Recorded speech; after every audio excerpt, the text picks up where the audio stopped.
lo que le pediría a la Cancillería es que haga el trabajo habitual profesional que siempre ha hecho en estos temas, ¿ah? Y que no se deje tentar por esa impulsividad que tiene el presidente Boric. Porque él es muy impulsivo, siempre lo ha sido, desde que era diputado. Yo lo conocí en la Cámara, así que sé cómo es. Lamentablemente para Chile, Gabriel Boric ha dado demasiados gustitos personales. Siempre hemos llevado una política de Estado, una política exterior, al menos desde el retorno a la democracia. Es decir, unimos causas comunes, oficialistas, opositores, seamos gobiernistas, seamos opositores, siempre chuteamos por el mismo lado. El tema, ¿no es cierto?, es que vamos a tener que recomponer las relaciones con muchos países, la confianza.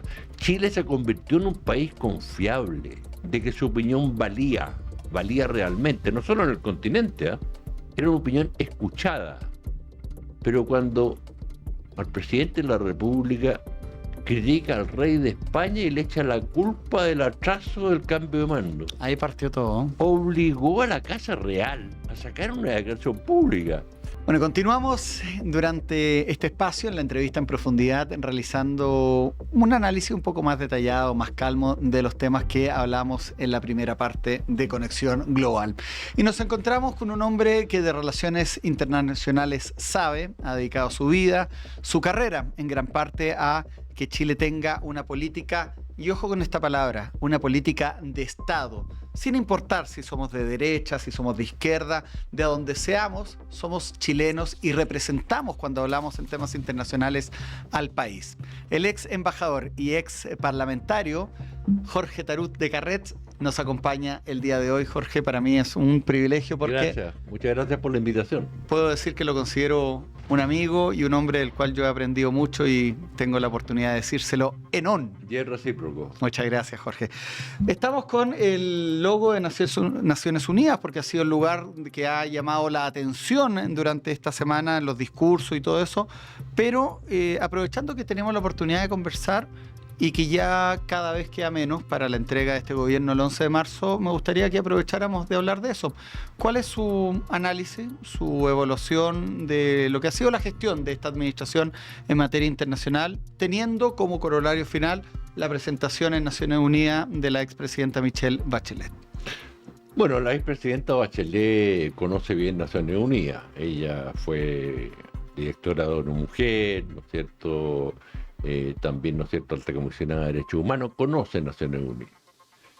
El punto es el siguiente, el punto es que es totalmente inusual que un presidente desde el podium de la Asamblea General proclame una candidata. Eso no se ha hecho nunca.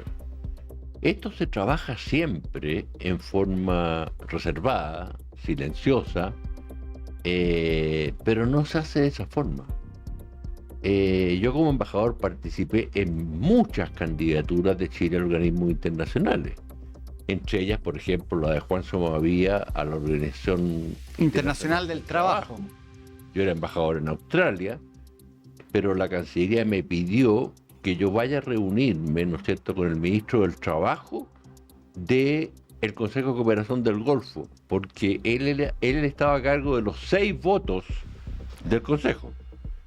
Y el ministro me dice, mire, yo voy saliendo, voy a Malasia, si quieren nos juntamos en Malasia. Partí para Malasia a reunirme con el ministro. Conseguí los votos. Pero este es un trabajo reservado, no se tiene que andar ventilando, ¿ya? Entonces, yo lo que le pediría a la Cancillería es que haga el trabajo habitual profesional que siempre ha hecho en estos temas. ¿Ah? Y que no se deje tentar por esa impulsividad que tiene el presidente Boric. Porque él es muy impulsivo, siempre lo ha sido, desde que era diputado. Yo lo conocí en la Cámara, así que sé cómo es. Entonces, yo creo que él lanzó esto más como un tema de política interna. Y eso está mal, porque eso no ayuda a la expresidenta Bachelet para llegar al cargo. Decíamos que la presidenta Bachelet... tiene todos los méritos de sobra, ¿cierto?, para poder ser secretaria general. Pero lo que hace el presidente Boric, de alguna manera, es... lo voy a decir como lo pienso yo, usted puede ver si lo comparte o no, pero hay que quemar un poco su candidatura, porque primero lo hace en un lugar que es poco habitual, usted lo acaba de mencionar, pero también lo hace criticando a Donald Trump, quien tiene derecho a veto. Cuéntenos un poco eso, porque también a través de la prensa se ha sabido que ha tenido reuniones ya con Xi Jinping para que no se produzca ese veto. El discurso, el momento y las posibles consecuencias. Yo fui embajador en China. Ellos son muy pragmáticos. Así que ellos van a ver el momento adecuado, qué es lo que pasa, van a ver quién tiene más apoyo o no. Y además, todas estas candidaturas a organismos internacionales se negocian cuando se pide el apoyo. O sea, tú me das apoyo acá y yo te doy apoyo allá. Eso es habitual en la diplomacia. Y es parte de una postulación o una negociación. Es parte del juego. Entonces, la verdad es que no se debe hacer de la forma en que se inició. Además que generó una controversia en Chile, ¿ya? Porque lo que se hace habitualmente es que se le informe a gente, ¿no es cierto?, por ejemplo, los presidentes de partido. Se les puede pedir que sea reservado, ¿ya? A mí muchas veces los cancilleres me llamaron pidiéndome reserva, ¿no es cierto?, para los temas, y uno mantiene la reserva. ¿Gobiernos de la concertación o cuando gobernó la derecha? Desde el presidente Lago, la presidenta Bachelet, el presidente Piñera, me llamaban los cancilleres, me informaban de un cierto tema que Chile va a plantear, y a veces me pedían, mira, te pedimos reserva, y uno guardaba la reserva, porque es el país que está en juego, ¿eh? Entonces, tampoco lo hicieron. Entonces, no se han hecho bien las cosas. O sea, si Gabriel Boric quiere realmente que la expresidenta Bachelet tenga una chance, tiene que comenzar en forma, ¿no es cierto?, profesional, para que la Cancillería haga su pega. Y la Cancillería sabe hacer su pega, sabe hacerlo.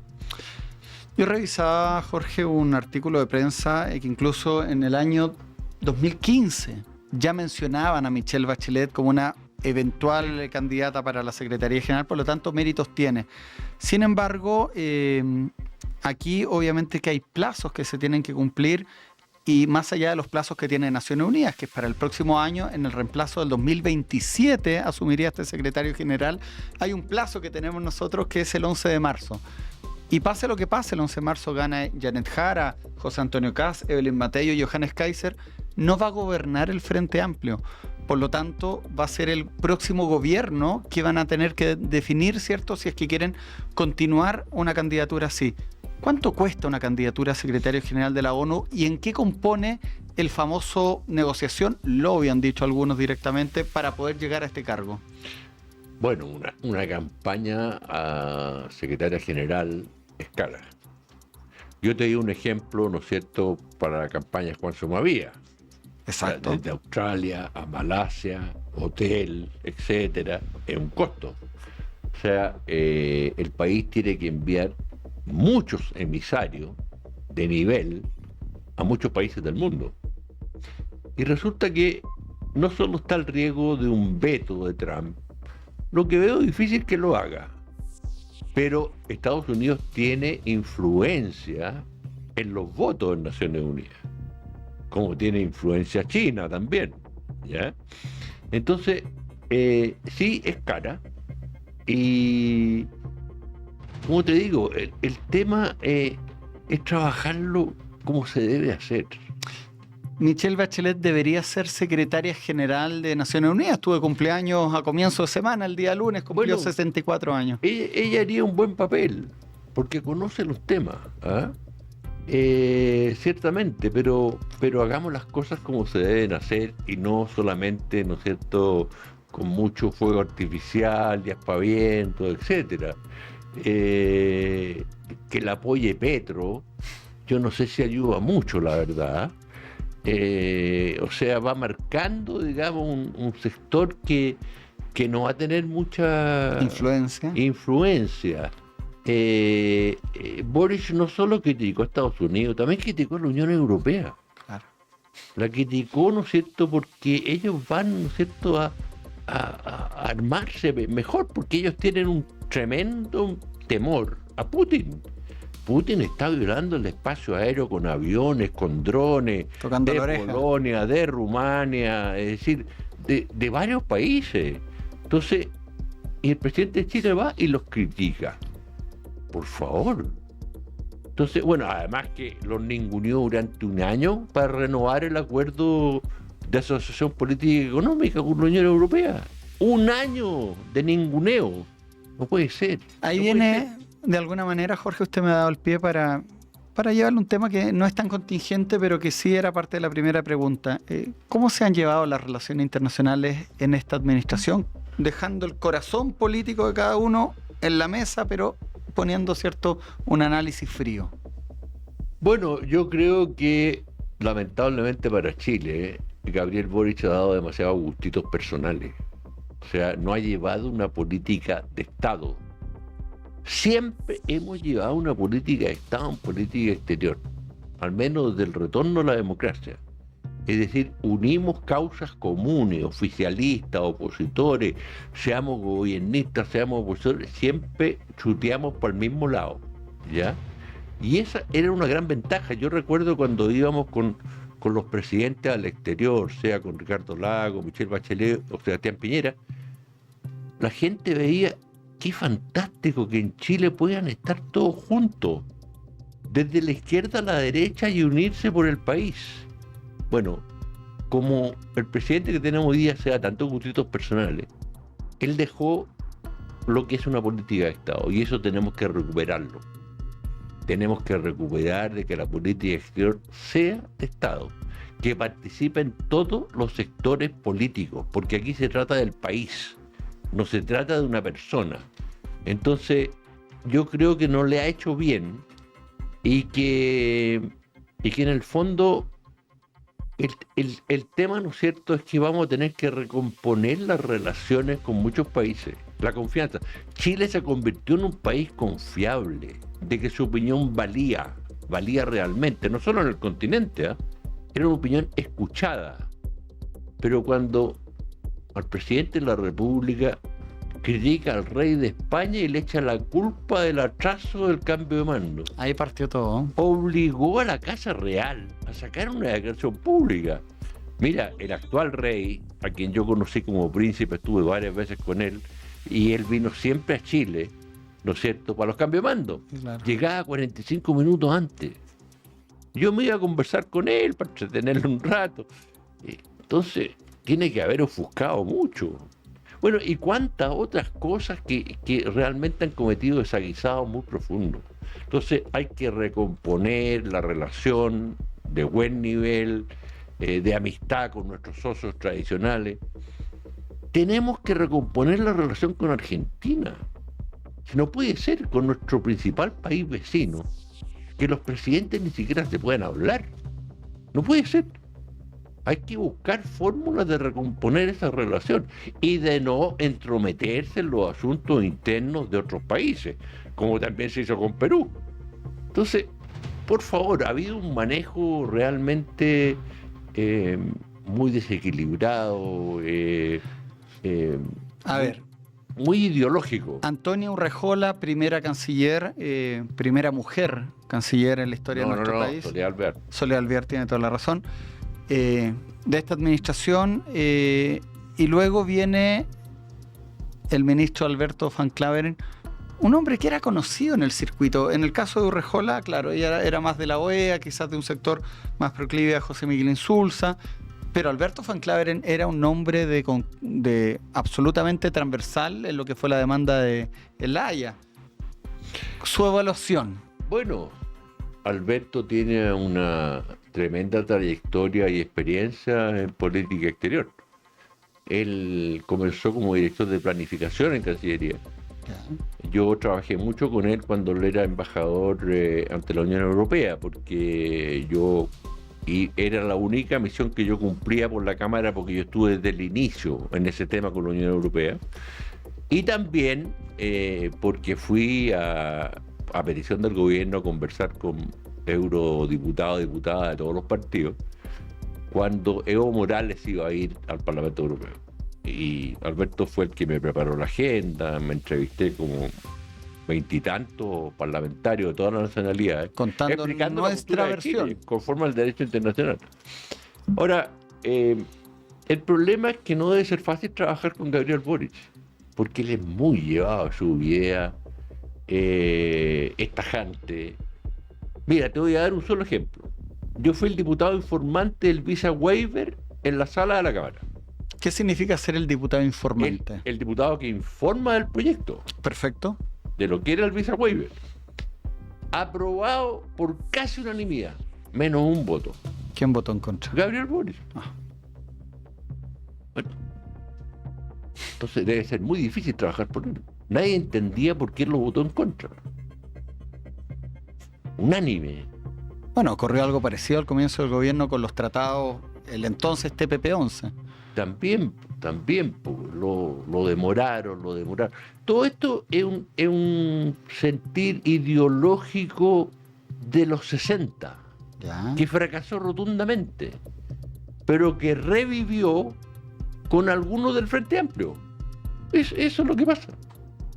Y esta señora Ahumada, que estaba en Cancillería, tenía el total y 100% de respaldo de Gabriel Boric.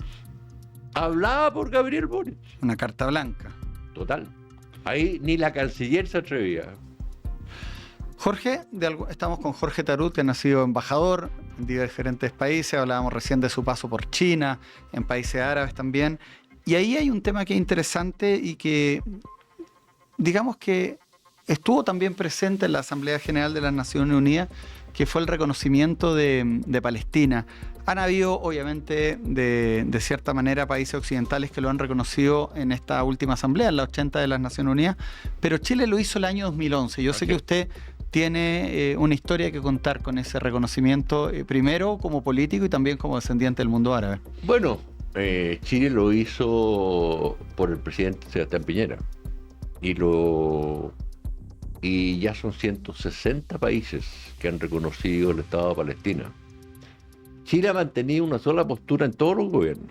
Es decir, nosotros reconocemos al Estado de Israel y al Estado de Palestina que tengan fronteras seguras e internacionalmente reconocidas. Esa es la postura invariable que ha tenido el país con respecto a este tema. Ahora, lo que hemos visto en Gaza, hay que señalar que lo que hizo Hamás fueron crímenes abominables. Pasar al otro lado y matar gente, ¿no es cierto? La cantidad mayor de judíos muertos desde el Holocausto. Es atroz lo que hicieron. Ahora, eso no justifica que Netanyahu haya destruido Gaza. 66.000 personas muertas, más de 18.000 niños asesinados. Eso es injustificable. Es por algo, ¿no es cierto?, que la Corte Penal Internacional, ¿no es cierto?, tiene una orden de captura de Netanyahu. Ahora, para ir, ¿no es cierto?, a Estados Unidos, tuvo que irse solamente en su avión por el mar, para no transitar ningún país que podría hacer bajar el avión y detenerlo. Francia o España. Bueno, lo que pasa es que tiene que cumplirse la orden de la Corte Penal Internacional. ¿Cómo cree usted que va a terminar Benjamín Netanyahu? Yo creo que no va a terminar bien, porque él ya tiene mucho rechazo de Israel mismo. ¿Ya? Hay que separar acá lo que es el pueblo de Israel de su gobierno. Absolutamente. Es decir, hay que separar lo que es Netanyahu con su partido extremista, donde dos ministros dicen que bueno, que hay que destruir todo y que después hay que repartirse Gaza entre Estados Unidos y ellos. O sea, locura, una cosa ya demencial.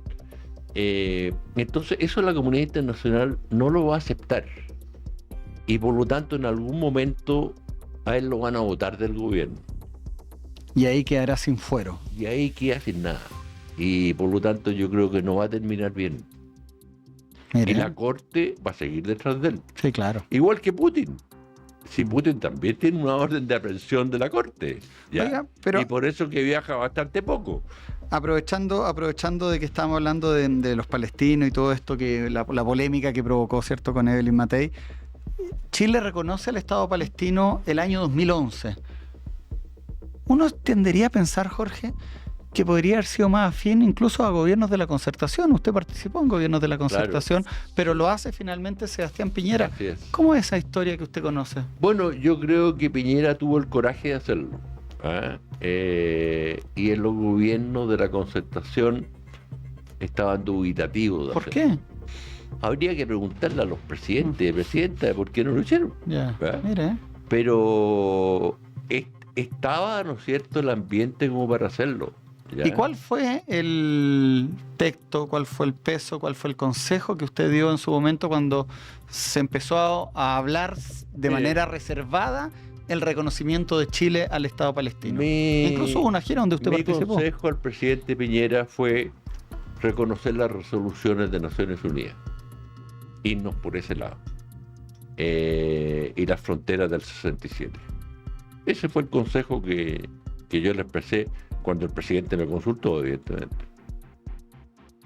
Y después participa en esa gira, una gira histórica. El presidente me invitó a Israel y Palestina.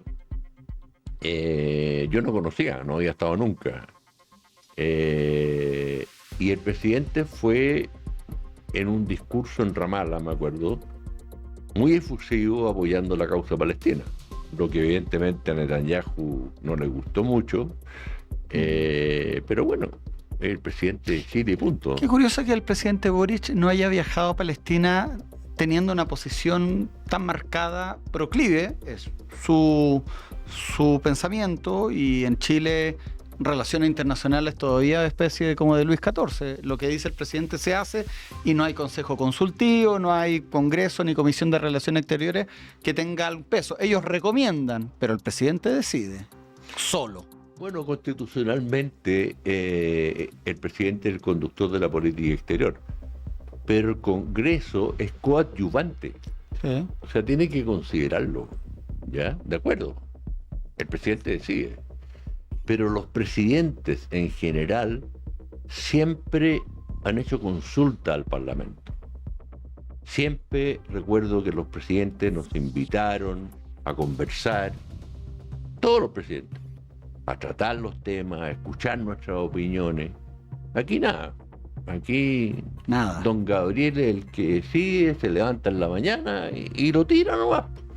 Y el canciller tiene que apechugar nomás, pues, y si no lo echa. Pues. Y yo conozco el carácter de Gabriel Boric. ¿Se ha desprestigiado Alberto Van Claver en el puesto de canciller? Yo creo que para él no ha sido grato en muchas ocasiones. No ha sido grato porque él tiene experiencia en esto.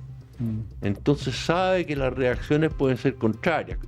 Bueno, ayer estuvo en el Canal 13, le preguntaron, oiga, pero el presidente también criticó a Europa. Y Alberto, bueno, ¿qué va a decir? Es complejo. No, claro. Por eso te decía. Es que ahí viene la palabra diplomacia. Esta persona es diplomático o es poco diplomático. Es un concepto de hacer las cosas de manera bastante medida. Hay códigos. Hay códigos. Y Gabriel Boric no respeta ningún código. Ninguno. Mira, lo que hizo con el embajador de Israel. Tú sabes que cuando te llaman a presentar credenciales, yo presenté 8 veces credenciales, así que tengo cierta experiencia. Te avisan con anticipación, te dicen todo lo que va a pasar, cómo es cada ceremonia, si revisas tropa o no, cuánto tiempo vas a estar con el jefe de Estado, te dicen todo.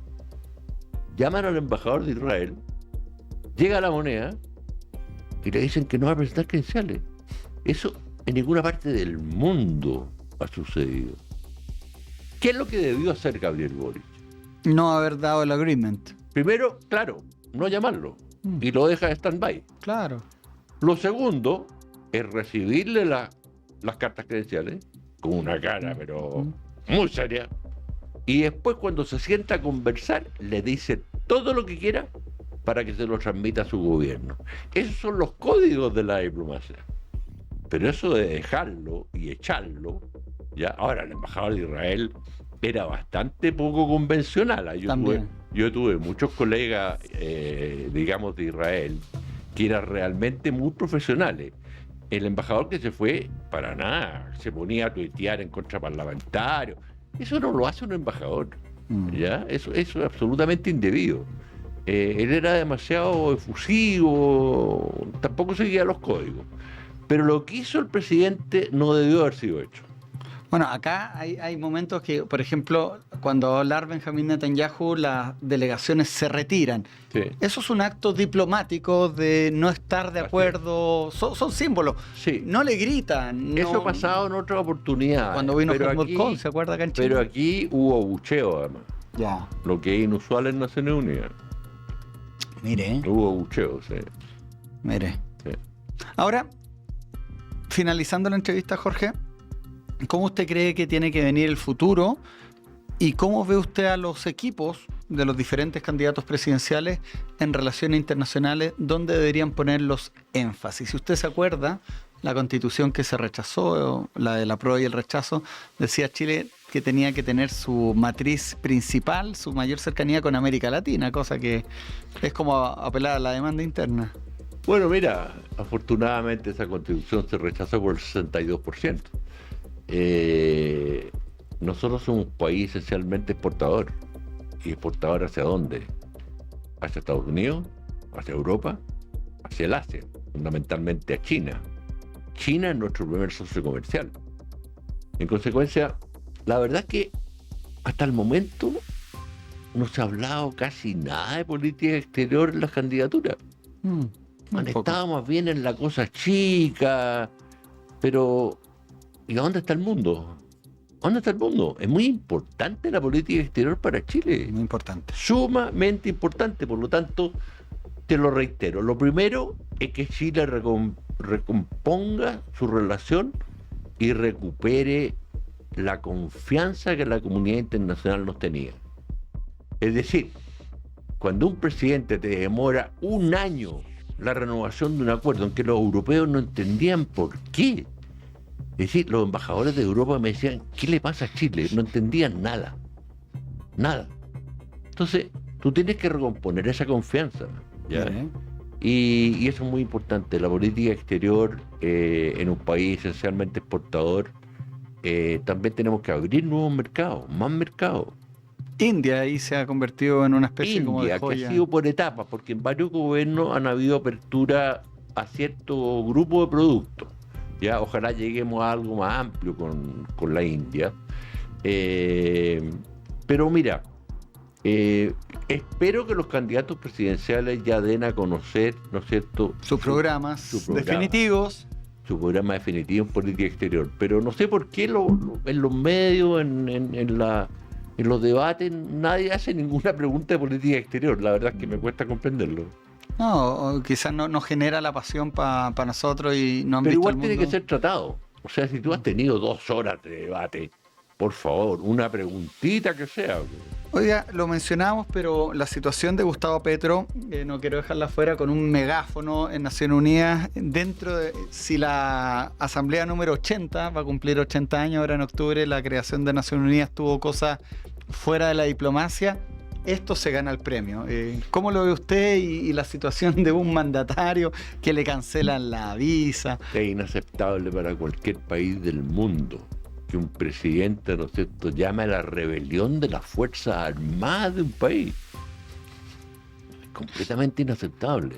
Inaceptable. Yo creo que la quitada de visa es lo mínimo que podía hacer Estados Unidos. ¿Usted qué hubiera hecho si...? Yo lo habría combinado inmediatamente al aeropuerto y que se vaya. De inmediato. Pero por favor, está llamando, ¿no es cierto?, a una desobediencia a las Fuerzas Armadas del país. No, es grave. O sea, cualquier país del mundo no lo puede aceptar. Increíble, increíble. Ahora, no sé, dicen que él toma mucho, no sé, pero muy mal. Mire. Muy mal. Oiga, otra de las cosas que señaló el discurso, bueno, ahí está Gustavo Petro, que dice que no es súbdito de Trump y todo aquello, pero hablando de Trump, se anda postulando solo, y es bastante curioso, incluso la cuenta del Departamento de Estado menciona el presidente que detuvo 7 guerras en 7 meses. A mí me acuerda de eso como los 30 días y 30 años, pero lo vamos a dejar pasar. Se empiezan a anunciar los premios Nobel de la Paz, y no esta semana es la otra, siempre son los primeros días de octubre. Vaya presión que tiene el Comité Nobel. Yo creo que el comité sueco no se deja presionar por estas cosas. Ya. No. Yo creo que son bien autónomos en la designación. Entiendo, sí, que Suecia necesita mucho hoy día Estados Unidos porque tiene una amenaza latente de Putin. Buen punto ahí. Entonces, bueno, también si lo miramos por ese lado, para Suecia es complejo, pero la academia tiene su regla de quién nomina premio Nobel. Interesante esto que acaba de decir, porque finalmente, si bien es cierto, la Fundación Nobel es una institución privada, está encabezada por el rey de Suecia y ahí efectivamente hay un cruce. Y a Obama se lo dieron antes que sacar incluso a las tropas de Irak. O sea, Sí. ¿por qué? Porque yo creo que Trump debe estar... Le pasa a los presidentes, Jorge. Estamos con Jorge Tarut, quien fuera diplomático durante muchos años de su carrera y también parlamentario. Que empiezan como a preocuparse también de las noticias internacionales, del gran cambio, ¿cierto?, del orden mundial a nivel internacional. Y bueno, acá hay un personaje que, nos guste o no, ha hecho la política exterior más entretenida. Trump le pone pimienta. Pero le ha puesto mucha incertidumbre. Ya, mira. Demasiada incertidumbre. O sea, nunca un presidente de Estados Unidos se había enemistado con aliados naturales e históricos. ¿Cómo cuál? Como Europa, Claro. como Canadá, Su como vecino. como Australia. O sea, son aliados históricos. Entonces, es complejo porque es un cambio muy brutal. ¿Ya? Y los europeos hoy en día están muy preocupados por su defensa, porque están bajo amenaza. Y en consecuencia hoy día no confían en que en el caso de una agresión de Putin, Estados Unidos los ayuda a defenderse. Eso es lo que dudan. Mire. Entonces es muy compleja la situación, porque o sea, en el día de hoy nuevamente 2 aeropuertos en Dinamarca cerrados, en Polonia también anoche, por drones. Ha ido escalando el conflicto en Europa. Lo que pasa es que él está probando a la Unión Europea. Tocando la oreja a ver cuándo le responden. Bueno, él es de formación KGB, Putin. Es un hombre que tiene esa formación. Y ahí es donde yo creo que el presidente Trump se equivocó. Yo arreglo esto en 24 horas, dijo. El otro tiene una estrategia de inteligencia. Y hoy día está probando a los países europeos cómo reacciona la OTAN. Entonces les manda drones por acá, 3 aviones que cruzaron, aviones de guerra, Claro. Rumania. Bueno, está viendo cómo reaccionan, lo está probando, nada más. Pero es complejo. Es complejo el mundo que vivimos, Jorge. Ha sido media hora de conversación internacional muy enriquecedora, lo agradezco y después lo vamos a invitar nuevamente para que nos cuente su experiencia ya en la China milenaria. Me quedo con ese concepto que puso usted, que son pragmáticos. ¿No le debería pesar a Michelle Bachelet entonces la condena que hizo de las violaciones de los derechos humanos sobre la minoría uigur? Yo creo que ellos quedaron dolidos con eso. Claro. ¿Ya? Pero... A mí me han dicho que las cancillerías tienen buena memoria. Y los chinos tienen una muy buena memoria. Y paciencia. Por ejemplo, siempre en cada reunión recuerdan que Chile fue el primer país de Sudamérica que lo reconoció. Eso lo vio usted, no se Eso lo cuentan. no se les va a olvidar nunca. Pero el informe de Michelle Bachelet también les dolió. ¿Ya? Pero reitero, ellos son pragmáticos. Ya. Entonces, saben dar vuelta a la página, etcétera. Yo no sé si Donald Trump es tan pragmático. Ese es el punto. Mire. Oiga, ¿y qué opina de Marco Rubio? A ver, después de Blinken, Anthony Blinken. un profesional, pero de experiencia, ¿ya? Un gran canciller, Rubio todavía está como tomándole el peso a esto. ¿Sabe lo que siento yo? Siento que ponen a Marco Rubio a hablar de esta situación en Venezuela, que Sí. se habló ahí y se ha estabilizado y no sabemos hasta cuándo, pero Marco Rubio no habla de Ucrania, no habla de Hamas con Israel, no habla de la Unión, como que a este cubanito americano lo dejamos para los temas de América. Aparece el vicepresidente Vance. Hay una pugna entre ellos dos. Sí, por las candidaturas presidenciales próximas. Exacto. Pero yo todavía lo veo como asentándose en el cargo. Un cargo importante.